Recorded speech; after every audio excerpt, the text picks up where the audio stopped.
ថ្ងៃនេះអូនបានទិញម៉ូតូថ្មីផនតេទិវៈសង្ឃេយោអបពួកទេវតាដែលថែរក្សាភ្នំតូចភ្នំធំនគមជនបទមានជីអាតភ្នំយ៉ាតបូកូ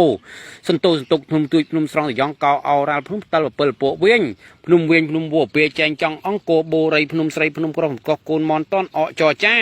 ភ្នំដាភ្នំដៃដងរៃភ្នំដិនហានជីជីសូគូលេនបានលងសន្លងរងចាំ5000ធនមុនអណ្ដាកអណ្ដែងភ្នំក្រំឈើកាច់ទាំងអស់នោះសូមអបពួកទេវតាដែលថែរក្សាភ្នំទាំងអស់នោះសូមលោកមកសិទ្ធិពោជ័យសេរីសុខាដល់ម៉ូតូថ្មីនេះសូមលោកមកខ្សែផ្សោយហើយក៏សូមអស់ពួកទេវតាទាំងអស់នោះប្រសិទ្ធិពោជ័យសេរីសុខាដល់ម្ចាស់ម៉ូតូឲ្យមានអាយុវែងនិងសេចក្តីសុខស្រីបានកបីក្លៀងក្លៀតឡើយ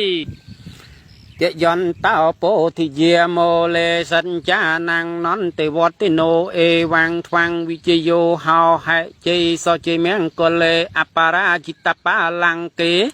សៃសេបតពិបោខារេអភិសេកេសពពុទ្ធានាងអាកៈបតតោបមោទិនិនិសតខតតាំងសមៀងកលាំង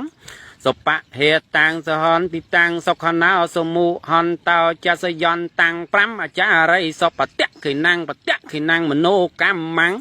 បណៃធីទេបតៈខិណាបតៈខិណាលេកត្វាលលផនថន្ទេបតៈខេនេ